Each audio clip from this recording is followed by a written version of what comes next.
Patricio, thank you so much for taking the time. I really appreciate you being here. We appreciate you being here on the GoTennis podcast. I would like to start with our first and most obvious question, which is, who are you and why do we care? Well, my name is Patricio Misitrano. Thank you guys for having me on the podcast. Who am I? That's a loaded question. I'm gonna answer more in the lines of what we're discussing here, which is tennis and rackets in general. So I've been involved with tennis for close to 40 years now. When I started playing, I moved to the US about 25 years ago. Played in college.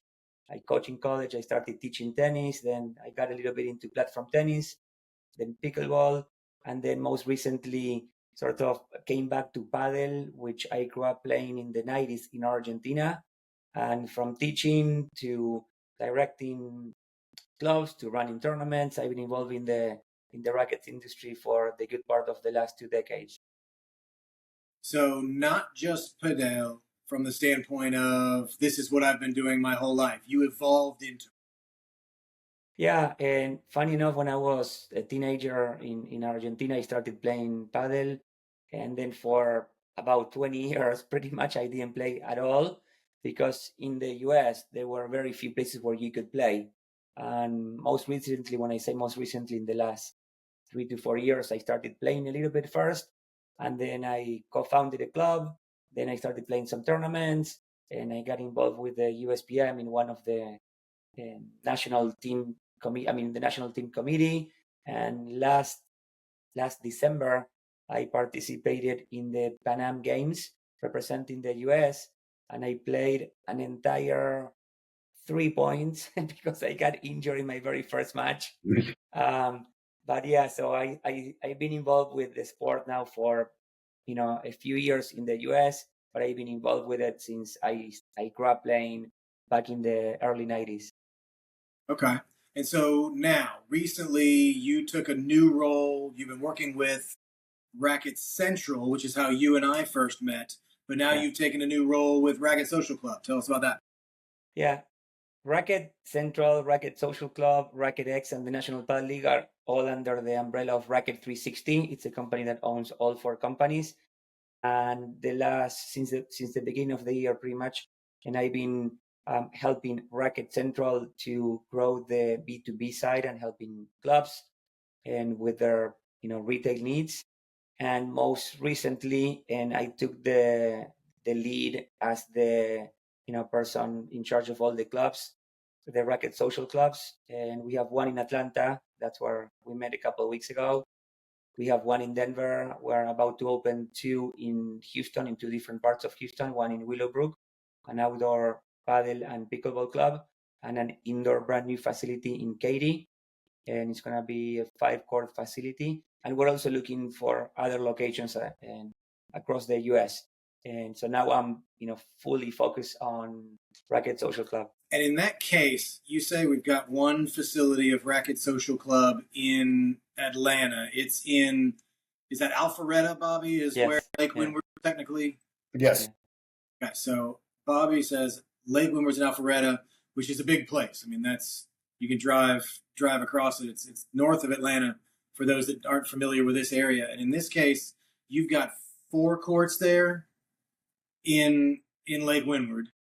And it's a private facility within a neighborhood. We seem to do this a lot. We have this jammed in kind of really cool idea that we just kind of smash it into a neighborhood, and it's not necessarily part of a fancy country club. How does that work? How does that feel from your perspective? Yeah, and I've been to Atlanta many times, and that was my first time in that part of Atlanta. I remember going and playing college nationals. I played NAIA tennis, and I played in Peachtree City, which was so hot in May on some hard courts. But that was my first time in Alpharetta, which I really, really liked. I was impressed with that entire area. It's beautiful. And there's a lake right next. Well, there's a club, a tennis club with the lake. And then we are inside of that club. And Racket Social Club is inside of a private club, but it's open to the public. So it's not like you have to become a member to go and play. It's open to the public, the paddle and facility. And we are inside of, that club. Now, in Alpharetta, I think there's, I don't know, 2,500 houses. So there's a lot of people in that area, but I think the location and the amount of people that are in that area is excellent for whoever would like to play tennis, or in this case, paddle, because there's no other paddle facilities within, I don't know, 15 or 20-minute drive. There are some other areas, but a little further away. Yeah, and sorry, you said 2,500 homes, I think, in that Lake Windward specific neighborhood, because I think there's close to 60,000 homes in Alpharetta itself, which is a serious hotbed for tennis, pickleball, and now Padel coming in. So you did. I want to let Bobby talk to you about kind of how the business works within neighborhoods and how tough that can be in managing those relationships, which is different from a club. But quickly, I'm curious. You know what? No, never mind. Bobby, do me a favor. Let's stick this before I say, hey, put a pin in that. We'll come back to it. Bobby, talk to him about the business there, because you're in a facility, and what would that response be if they just tried to jam in some pedal cords? Well, yeah, and this could be, I might be misunderstanding, because that Windward was done better than anybody else. Back in the day, the guys that were running it, from my understanding, purchased that part of the club. You know, for whatever reason, Windward was acceptable to the offer that they made, so they owned it and were always able to operate it separately. I mean, there's covenants that they got to abide by, but it is one of the more unique places in Alpharetta, so it doesn't run like your typical subdivision. And I think it's also tied to the dock leases, the boat leases, or it used to be. So there was a very positive deal for the club. Yeah, it was extra work, and you would think, why is a tennis club dealing with the boats that are on near the lake? But it was profitable. It made it worthwhile. And I think they also had to run the pool back in the day. So is that the same as it is today, that they run all those aspects? As far as I know, yes. So the club is separate from the HOA. Yes. And it's a separate entity, and the club is in charge of the pool, which is beautiful. It looks like a resort, kind of. It's not just your regular pool. And then they have the marina, and then the tennis, and there's platform tennis, two platform tennis courts, pickleball courts, and now paddle. Yeah, I mean, Greg was the gentleman who made this all happen. Was a Stanford grad, very intelligent person. It set a bar very high, and then nobody would replicate it. No other neighborhood would do it. But it was a great move that they made back in the day, and that allows them to a lot more flexibility to add the padel courts, to make those kind of changes, because it's theirs. They don't have to go to the community and say, is this something that sounds good to you? So we all get to, and that's great, because that's the big problem with padel or growing the new sport. Nobody's going to invest until there's some proof. You know, we switched over 2 tennis courts into pickleball, but it was, 4 years into it type thing, where if you have an inkling now, be the first one on the block, and you're always going to have a strategic advantage. And Patricio, you've done, speaking of the padel courts specifically, you've done a whole set of research and put out a paper recently about padel in the United States. And I was just looking it up. It appears there are about 14 padel courts in Georgia specifically. And that's not a lot when you think of comparing it to tennis and comparing. I mean, TBC Sugarloaf has 14 tennis courts at one facility, and Bobby's got 12, and it's just a neighborhood. I say just a neighborhood. Bobby doesn't take offense. So, but how do you take that when you look at the growth of padel in general? And you're one of those guys that has done this actual research and say, okay, padel has grown 100% in the last year, and they went from 7 courts to 14. Are we keeping up with the fastest growing sport in the world? Is my question. And this is just the beginning. Keeping up. You have to start somewhere. Like I said, for about 20 years, I couldn't even play anywhere. Now there are courts in over 30 states. I think, as of today, I think it might be 32 or 33. I forget. I have to check. But before, it was only in Houston, in some parts of Miami, and it wasn't that common to find paddle courts. Now, more than half of the states have paddle courts that are open to the public. Now, I did the research because number one, I wanted to know. I wanted to know because I kept hearing there's 200, there's 400, there's 500, and I wanted to know, and there were so few, if you think about it, that actually I did count all of them, and the research that I did, I had to stop counting at some point and then write the report. So that was until June 15th. Now, since then, there's more and more courts that are opening up, in other areas, but the report has information until June 15th of this year. And if we try to do that with tennis or with pickleball, it's almost impossible because there are so many. But with Padel, we can, and my goal is to continue keeping track, because it's going to help not me because I wanted to know, but it's going to help everyone, especially companies. It could be, an HOA that they want to validate that there's a need to install courts, or it's someone that wants to open a new club, or it's a retail company wanting to know if they should sell Padel products, or it's a big rackets company wanting to know if they should hire or pay for one of those players or start investing in new equipment. And so there's so many unknowns that I'm like, okay, at least I'm gonna count how many players. Well, the players actually, I do come up with a number, but I couldn't count the exact number, and that's always a very difficult number to come up with. But I did count how many courts, how many facilities, whether they are indoors, outdoors, how much they charge for prime time and off-peak time as well. So I did a lot of different things like that, and then I came up with some projections, and I used the prior 18 months of growth in terms of number of courts, and then I use those numbers to project the future. It's not going to be exactly like that, but at least I'm using some data to estimate the growth instead of just coming up with a number that I think sounds cool, 30,000 courts. Yeah, and predicting the future is hard. We have better men that try to do it for us every day. Yeah. Patricio, I understand you're in great company doing this. I don't know if you're familiar with the Tennis Channel. It was founded by Steve Bellamy, who, on top of everything, he's musician, husband to Beth Hur, former top 20 tennis player in the world.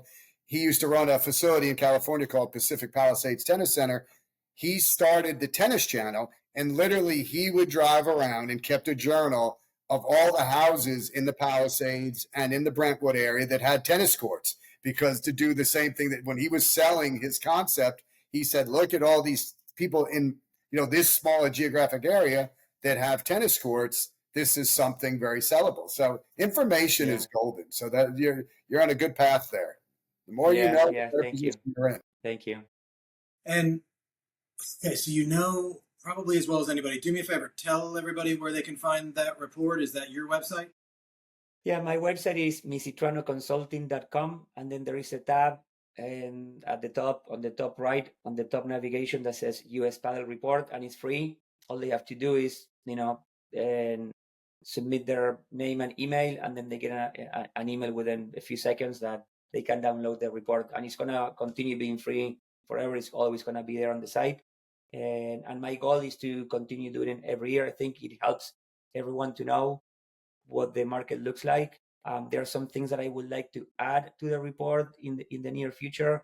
I was not able to get enough information to feel comfortable adding, for example, the total number of Padel rackets that were sold, how many balls, and I think that's important as well, or travel and numbers as well. So I did what I could with the information that I had, but I think it just helps the industry to know where we stand. We agree. Now, a couple of questions. Do you think, having done a report like this, I'm gonna put you in a place to either compliment or pick on the USTA, as we often do. Do you think the USTA's numbers of tennis players and all those things sold, do you think it's actually possible for them to be close in their predictions of what has happened and what's happening?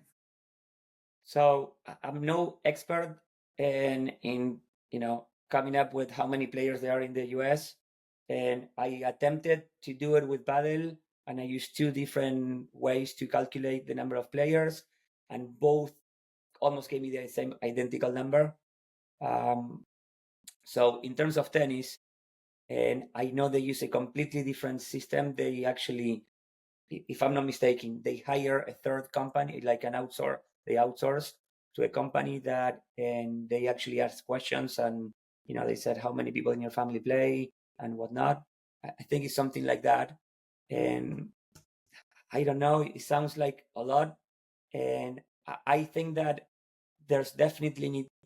If the number is big, it helps everybody, or it helps a lot of people, and so then they can, like the tennis channel guy, you know. And so when the numbers are big, then it helps everyone, and that's funny because when I was writing my report, I had, doesn't matter who, because it really doesn't matter, but I had some folks who came to me and said, I would like you to say this and that in your report. And some wanted me to show like really big numbers, and some wanted me to show really low numbers. And my answer to them was always, I'm not gonna say whatever you need me to say. I'm gonna say whatever I think I should be saying based on the information that I collected. And if this helps you, great. If it doesn't, then that's not my intention. But my goal with the report was to make it as objective as I could. And it's impossible to make anything objective because even by selecting specific data, you're being subjective. But I tried to use the data and try to analyze the data as objectively as I could. And then if I didn't, then I didn't. No, and that's got to be a tedious thing to go through. And I'm glad there are people like you out there, because that is not, tedious is not in my skill set, unfortunately. Bobby has known for many years. So, Patricio, we have signed a contract, we being the American Racket Sports Association, and you were talking about being able to sell rackets and Padel equipment and things like that. And when we were talking from an ARA perspective, we were looking at a lot of members who are either already tennis people or already connected in. Bobby, as an example, he's ad staff with Wilson. We have our RSPA ability to connect with Tennis Warehouse and those types. So we can get tennis stuff, and pretty much we can get pickleball stuff. But Padel is not always on those lists, and you and I have gotten together and found a way to help the American Racket Sports Association members be able to offer more through Racket Central. Can you give me a quick little, here's what Racket Central does and why it's great? Because all of our people now have an ability to make a little bit of extra money too. In each individual can have an affiliate, which I don't think many other organizations are doing, where a member can go and say, use my code, buy a Padel racket from Racket Central, and that person makes their 10%. And I think that's a really great offer, honestly, as a member benefit. So I'd love for you to look at it from the Racket Central point of view. Yeah, so Racket Central, actually, it's a very forward-thinking organization, because we are coming up with ideas like this, where we, give the ability to, tennis pros, pickleball pros, paddle pros now to have their own, affiliate code that they can share with all their clients and students. And all they have to do is really share a code. And it's super easy to actually create a code, and is that one of the benefits of being a member. But it's as simple as that. Is they sign up with Racket Central via the affiliate program, and then we give them a code. They share that code that they can either copy and paste, or even share in a specific link that we provide, and then they do nothing else other than continue telling all their students, because Racket Central will handle 100% of the the sale, the shipping, the handling, and they don't have to do anything else. So that's one of the things that we do. And the other one is, if they want equipment for their own use, they can also access to a specific discount, and then be able to, in one place, access to all the top brands and for their own use. And it's fantastic, because it isn't just us being able to get a discount, because in the industry, we don't have to pay full retail really for anything. And sometimes we get some free stuff, which is nice, but that doesn't always give us a great opportunity to monetize it and make an extra. Everybody's got their side gig. Everybody's selling sunscreen on the side, or trying to fill up the 401k at the end of the year. And I think this is really a great way to do it. We've got we use the same code in the ARA for the affiliate, meaning if I talk Bobby into joining and becoming a member, and he uses my code, he gets a discount on his first ARA membership payment, and I make some money as well as a referral. So the organization itself should grow. There's some incentive there to grow in that affiliate kind of way. But now also, Bobby can tell all his people, hey, yeah, I've always been able to get you tennis stuff and pickleball stuff, but now I can get you all this other stuff as well, which I think is fantastic. Yeah, absolutely. It's a great way to, with no investment whatsoever, being able to offer a service to all their clients and students. And one of the things that is really cool about Racket Central is that there are over 70 brands on the site, and it's not only paddle rackets or pickleball paddles, it's balls, it's accessories, it's shoes, it's clothing, and we're doing more and more. And you can go into, I'm not gonna say the Amazon of rackets, but I think we're becoming something like that because of all the brands that are on the site. So I see it more than okay, I can make a little extra money. I see it also as a service to my students. If I were to share that code with all my students, it's like, hey, I'm helping you out. Yeah, I'm making a little money, and it means that I have to spend absolutely zero money. There's no buying any equipment, and it's accessible 24/7. Bobby, I can see the wheels turning. Yeah, well, because I want to know who I'm selling to. Patricio, who would you say is if somebody said, what does a Padel player look like? What is their demographic from your numbers? And the perfect paddle player is someone who wants to be active and then play a sport. That is a paddle player. If you think about someone, who is the tennis player, you have beginners, you have intermediate, you have advanced. Same with paddle. The nice thing about paddle, and this is maybe a little bit unfair to tennis or platform tennis, but if on a scale from how easy it is to play a racket sport, so pickleball, I say the barrier for entry is really low. No one really needs to have much skill. You can still play. And so I don't know if you can see my hand. So this pickleball, I say paddle right here. I said tennis right here, and maybe out of the screen, we have platform tennis. It's really hard, I think, to play platform tennis. And so who is my typical paddle player? Pretty much anyone who plays pickleball or anyone who wants to participate and give it a try. You do not need to have any racket skills whatsoever. And in fact, in Argentina, for example, which is I think the second most popular country in the world in terms of players, the majority of the players have zero tennis or rackets background. The majority of players, they just play paddle first, and then they may play tennis. But you don't have to come from tennis or from squash to play paddle. Similar to pickleball in that sense that the majority of pickleball players never played tennis before. Yeah, I would have put the pickleball even a little below the screen. Sure. Yeah. Nice. Look, that is not a bad thing. But yeah. Yeah, that's okay. I don't think that's a bad thing at all. I think that's a good thing that, anyone without that much experience can actually go and play a sport.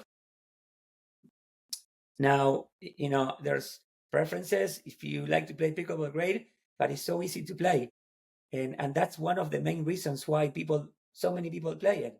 If we make it really difficult to play, then less and less people will actually try it. And the ones who try it are going to say, this is too hard, so I'm not going to do it again. Very true. And you said Argentina might have the second most Padel players in the world. Do you know the top 3 countries, or do you have no? And Spain is number 1. And most likely, I don't remember, I should know this, but most likely Italy and Argentina are second and third. Yeah, because in our world, it has come from Europe. But hearing that South America has one of the countries with the second most doesn't necessarily mean it's only coming in one direction. Yeah, absolutely. Sorry. Excuse me. Yeah, in Argentina actually was one of the first countries where paddle became popular in the 90s, and then Spain. And in Spain, it absolutely took over pretty much everywhere. And in Argentina, it's very popular as well. You have other countries. In Mexico, it's very popular. In a lot of in the Scandinavian countries as well. Western Europe, not everywhere. Italy, Belgium, the Netherlands, and France is catching up. There's a big push in France. They just had a huge tournament at the Roland Garros side. I think there were 25,000 people watching a paddle match. I may be wrong on the exact number, but I saw the stadium that was packed with fans watching a premier tournament last week. And that's fun to watch, because if you're a tennis player, even pickleball player, if you haven't watched it, I would suggest, and I don't typically send people to YouTube for things, but some of the points and the things that happen in the Padel court are just amazing, and the people running outside of the court to go get the ball, and some of those points are really phenomenal to watch. Yeah, I have to say something about those points, because they're fun to watch, and it's amazing what those guys do, and going out of the court and making the shot without falling down, or it's actually fun to do. Every once in a while I manage to to get one of those shots, but it's really difficult to do, and that I think prevents people from trying, because they think, oh, there's no way I can do that, so this sport is not for me.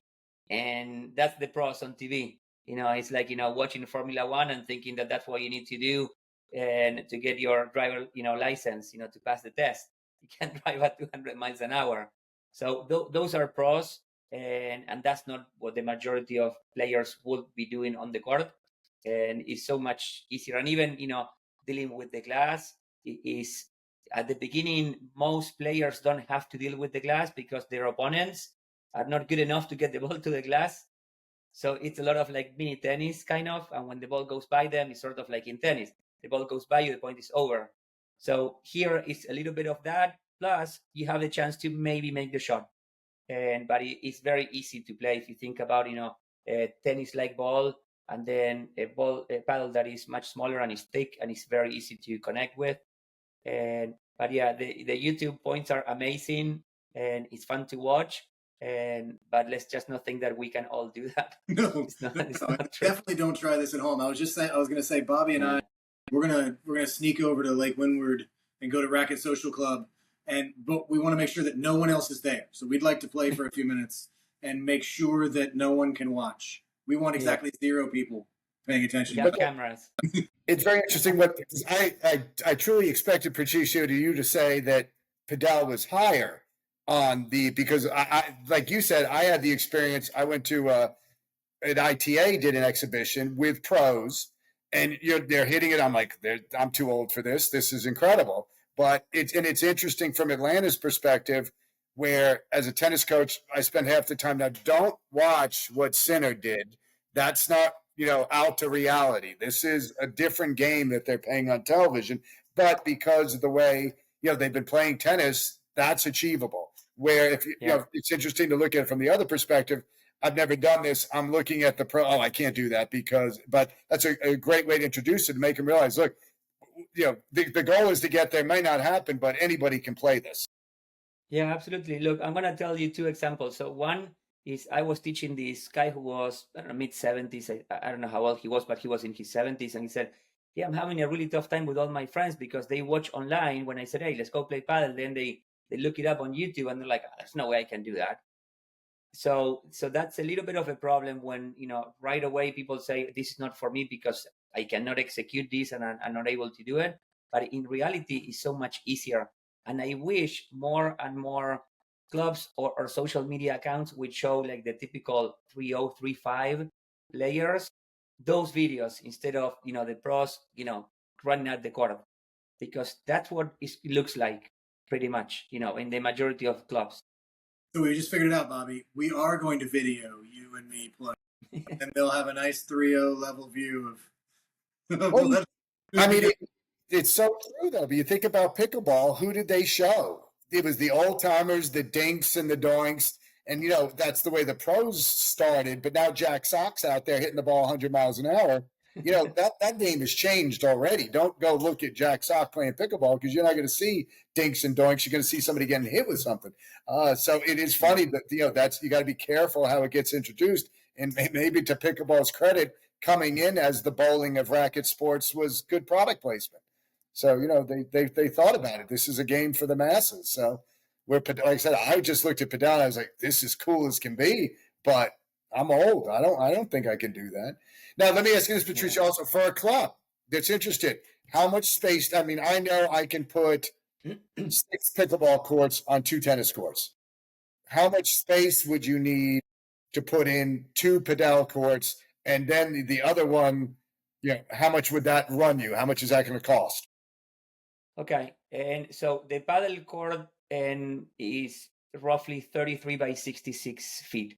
It's a little bit less than that, but you can use those numbers. So if you think about a 180, sorry, a 60 by 120. So in one court, you could potentially put 2 courts, and you need a little bit less. I'm sorry, a little bit more, width. And so you could do that with space in between. Now, could you fit 3 side by side by side? Maybe it's a little tight. So I say that a good rule of thumb is, in one tennis court, you could potentially do 2, adding a little bit more space. That's a good rule of thumb. And the other one is that you also have to think about the orientation of the courts. So depending on the specific layout of, a bank of 2 courts, how you're going to lay out the courts, that's also something important. But you can use 1 tennis court, 2 paddle courts, plus a little bit more. Now, in terms of how much, and if you have hard courts, then it's much easier.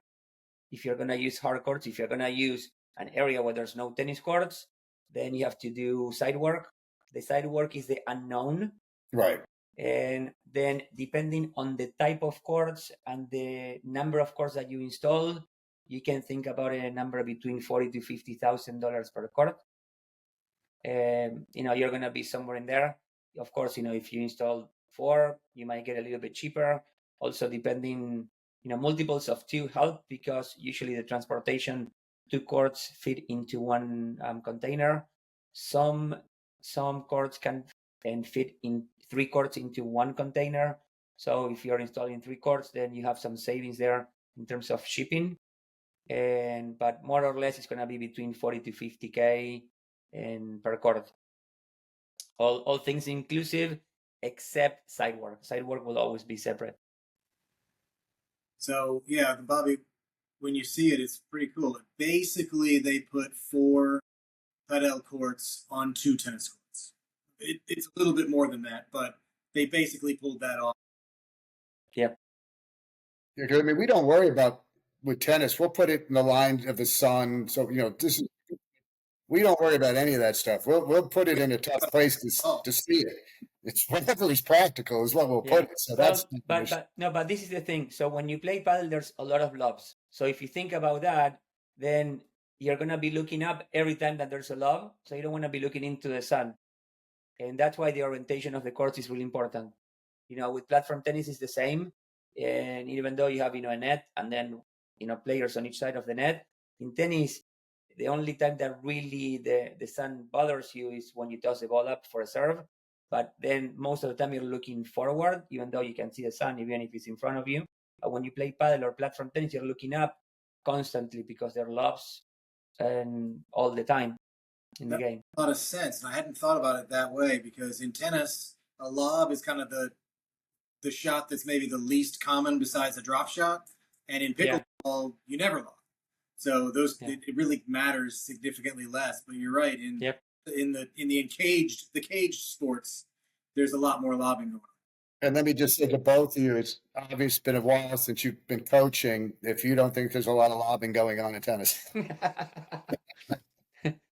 So I think good. I was going to bite my lip, and I didn't identify who's lobbing. I'm going to leave it out there. Like, how about this? So there are more lobs as the level goes down, and there's less lobs as the level goes up. Maybe. Yes, exactly. And even more drop shots as you get older. Yes. I'm just trying to be good. I'll stop, man. Yeah, no, I appreciate that. That was good. A good reminder. You're right. And so 3 more things. Patricio, do you have something specific you want to talk about today? Is there something you want to bring up or mention, or anything exciting coming up for you? Well, the report was actually very fun to do. It was a lot of work, and I know at the end of the day, I tried to do the best I could, and I was expecting a lot more pushback. Maybe there's pushback, but I haven't heard about. Some people did send me some feedback. I think it was mostly positive, and so that was fun. And I'm super excited about my position now with Racket Social Club. I think, and we are. I'm not gonna say that we are the leaders or anything like that, but we are the only facility or club as far as I know, in the world that has indoor pickleball, outdoor pickleball, indoor paddle, outdoor paddle for right now. So I like doing, being in that position, and with our idea is to be expanding into more areas, and then helping especially on the paddle side, because pickleball it's everywhere, but on the paddle side to continue growing the sport, because I think it's a sport that is super fun. And all my friends back in Argentina, they play, and my brothers, family, and even here in the US, it sort of reminded me of what I felt when I started playing platform tennis, and how now it grew, but platform tennis now is plateaued. I think part of the reason is because of how much it costs to build the platform tennis court. That's 150K, which I think it's a problem. But no, and the fact that I'm working with Racket and Social Club, and we're going to new areas. I just come from Houston, and people are so excited that we're opening up courts there, and I can't wait for the next town or city to go to and do it all over again. I love When it. are we going to get a Racket X in Atlanta? And Racket X is actually going from city to city and doing a mini day, like the 3-day, that's once a year. But I know they're gonna be in a couple of days in Austin, and Atlanta should be next. Yeah, I think it was on the list of cities that they wanted to go to. But look, I'm gonna talk to. You guys need to come here. I know. I'm gonna talk to Robin. She's the one who's in charge of Racket X, and she lives near you guys. She lives in the outskirts of Atlanta. Yeah, she lives about an hour south, and I've been reaching out. We've exchanged a couple of texts because I really love the Racket X idea, and it's always tempting to go to Miami, but it's it's like, okay, let's do it here. Just make it easy for the first one. But because again, I'd love to talk about that, because it's always the hard part of, you're going to get industry people, but I think something at the size and scale of that, you do want the end user as well to come in. Absolutely agree. So how do you entice it to get the people to come in to see it? I mean, we're doing our fall festival. We'd love to be able to do our fall festival at a facility that has Padel courts, because it's not like we can put the old days where they literally taped lines. Okay, well, we can play pickleball. You can't do that with Padel. So we could just talk about it, show a video, but it's not. Now, one last thing I would before I'll let Shaun take it. When you expand, I would love for you guys to consider adding like a tennis wall. I know a tennis court's too big; it eats up too much space. But I there's some really cool tennis wall products out there that are almost like video games that I think you could monetize, and you would get people in the door. And again, if you get people in the door to come hit, and then they see everything else you have going on, it'd be a good way to get some people in the door. So that's my 2 cents. Yeah, that's a great idea. I did talk to a couple of those folks when I was working with the Sports House, which is the club that I co-founded, indoor paddle, pickleball, and golf simulators. And we just didn't have the space at the time, but no, I'm very familiar with those products, and they're great. And yeah. All right, I'm done. All right. Well, to confirm and answer your question, Bobby, Racket is coming to Atlanta. All right. November. It's November 9th at Ansley. We actually have Matt Grayson coming up on the podcast soon as well, who runs Ansley. And I have actually, thankfully, Patricio hooked me up with the group, and I'm going to moderate one of their panels at the Racket X event at Ansley in November after our fall festival. We're already in a little bit to be able to help. So obviously, GoTennis and the American Racket Sports Association will help promote, because, like Bobby said, you don't just want the coach types there. You want the players. You want the end users. You want the people who are going to mostly use these facilities to pay attention to these conversations that Racket X and Racket 360 are promoting so well. Yeah. So one of the things that we did last year, Racket X, and Bobby, is along the lines of bringing the end consumer, is we held a paddle and a pickleball tournament during the convention. So those were players that go and participate in in the tournament, that were there just for the tournament. So they were not pros. I mean, maybe some of them were, but that was someone who maybe is a player at your club, and then you bring over a pickleball team. So that's the end consumer that went actually to participate, and then had a chance to participate in the event. Yeah, we're excited about that one. I think Bobby said to me, Patricio, the other day, he was like, "Wait a minute, Racket X is. I think they're coming in. Why haven't they called us yet? I don't know. But we'll go find out." Like, I think we know some people to talk to, and hopefully. And why did we go to Atlanta? I want everything on the north side. Come to the north side. Bobby wants everything outside of the city. Like, come on, come where the tennis players are. Right, 400 corridor. Come on. Exactly, we push that. So, Bobby, we're good. I can hit him with King of Tennis. King of Padel. Well, okay, so we've got to do that. Right, we will make that adjustment for Patricio, which might be the first time we've done this. We typically, Patricio, ask, if you were king of tennis, is there anything you would do or change? But in this case, I would like to change that, because currently your world, it revolves inside these little glass boxes.